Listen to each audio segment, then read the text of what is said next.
Assalamualaikum warahmatullahi wabarakatuh. Saya Usman Huda. Alhamdulillah kita ketemu lagi sahabat. Hari ini saya akan sedikit cerita kepada sahabat semua. Itu ada satu hal yang saya alami dalam hidup saya dan itu bisa merubah semua keadaan dalam hidup saya. Banyak hikmah di balik kejadian yang saya alami. Satu hari teman saya itu telepon saya. Ini teman saya ini teman lama, dia mudabir saya di pondok dulu, di pondok pesantren Al-Amin Pejeruk. Dia telepon saya itu karena dia dapat kabar bahwa saya ini sering ruqyah orang. Dia telepon, kemudian dia sampaikan, bisa nggak keponakan ini di ruqyah, dia kena jin gitu. Oh bisa, saya bilang itu. Setelah itu akhirnya singkat cerita saya berangkat. Waktu itu saya dijemput, saya tidak pakai kendaraan, saya dijemput pakai sepeda motor, dibonceng ke sana, dikenalkan sama orang yang saya mau ruqyah ini. Jadi anak ini umurnya 21 tahun waktu itu.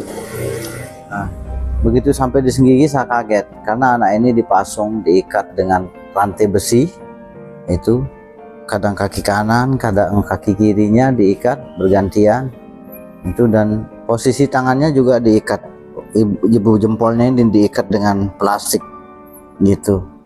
Dari situ saya lihat kasihan sekali. Dan bahkan sempat anak ini digundul karena sering ngamuk. Saya tanya, sejak kapan mulai dipasung, diikat? Dari tahun 2016 pertengahan waktu itu. Akhirnya saya lihat, begitu saya lihat, saya diagnosa, ternyata anak ini dia bukan kena jin, dia terkena obat-obatan. Itu begitu saya tanya keluarga, ternyata memang benar bahwa anak ini dia pernah mengkonsumsi obat-obat terlarang dari semua jenis, itu yang termahal sampai yang termurah sekalipun itu. Nah akhirnya saya bilang gini aja, anak ini bukan kena jin, tapi dia ini terkena obat-obatan. Kita periksa saja ke rumah sakit jiwa itu. Dengan anjuran saya itu hanya betul, dia dibawa ke rumah sakit jiwa, dia opname selama 6 bulan di rumah sakit jiwa. Setelah itu dia dibawa pulang. Setelah dibawa pulang itu ternyata hanya sedikit perubahan, itu bisa tidur saja itu, dan sedikit agak melunak, tidak ngamuk karena dikasih minum obat. Hanya keluarganya minta supaya saya itu datang terus untuk menjenguk Pina. Nama anak ini Pina. Hanya saya jenguk, kadang-kadang 3 bulan sekali, kadang-kadang sebulan sekali, kadang-kadang bisa seminggu sekali saya jenguk. Itu tidak banyak perubahan saat itu, sampai akhirnya dari tahun 2018 sampai 2019 saya berangkat ke Tanah Suci itu. Di Tanah Suci ini saya coba beristikharah, berdoa. Waktu itu saya lupa namanya itu. Saya hanya berdoa, ya Allah sembuhkanlah anak itu. Tiba-tiba antara sadar dan tidak itu saya seperti melihat bayangan dia di depan Ka'bah, datang dalam keadaan rambut yang gimbalnya itu mendatangi saya. Di situ saya berdoa, menangis, ya Allah sembuhkan anak ini. Dan baru kali itu saya ada orang yang minta diruqyah, minta diberikan solusi, datang mendatangi saya dalam keadaan antara sadar dan tidak. Itu mungkin itu perasaan saya, dan itu sama sekali belum ada perasaan apa-apa saya dengan Pina.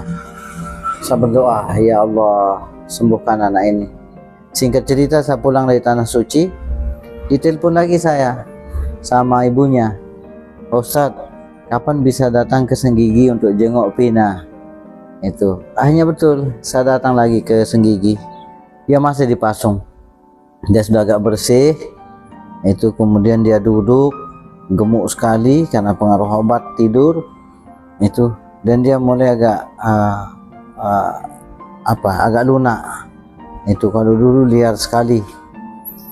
Itu, nah akhirnya mulai dari situ saja dia ngobrol. Itu sambil ngobrol terus saya coba berikan masukan. Itu sampai akhirnya saya tidak datang lagi selama 1 tahun, hampir 1 tahun, karena terjadi corona. Itu ada COVID-19. Selama COVID itu mungkin hanya 1 kali saya datang. Itu sekali saya datang waktu COVID itu. Nah setelah itu tidak datang lagi. Tahun 2020 saya datang lagi, sudah jarak setahun. Tahun 2021 itu baru saya datangi lagi sekitar 6 kali. Itu jadi setiap 2 bulan saya datang ke sana, tengok lagi. Itu, dan saya datang terakhir ke sana itu dia sudah agak mending begitu, dia bisa diajak ngobrol tapi masih tetap dipasung. Tahun 2022 bulan Januari, di bulan Januari itu saya datang. Itu, tapi dia sering melihat saya, dia lihat saya, dia pandang saya. Itu tiba-tiba dia sodorkan, dia merokok, mohon maaf, dia merokok, tiba-tiba dia sodorkan, buatkan saya rokok. Saya buatkan. Itu setelah buatkan itu ada beberapa permintaan sederhana. Ada beberapa permintaan sederhana yang dia minta ke saya.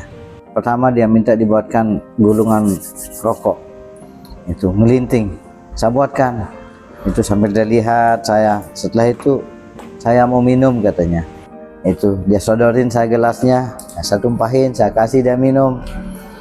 Setelah itu dia minta uang. Waktu itu, Pak Ustadz, saya minta uang katanya. Hanya saya kasih dia uang.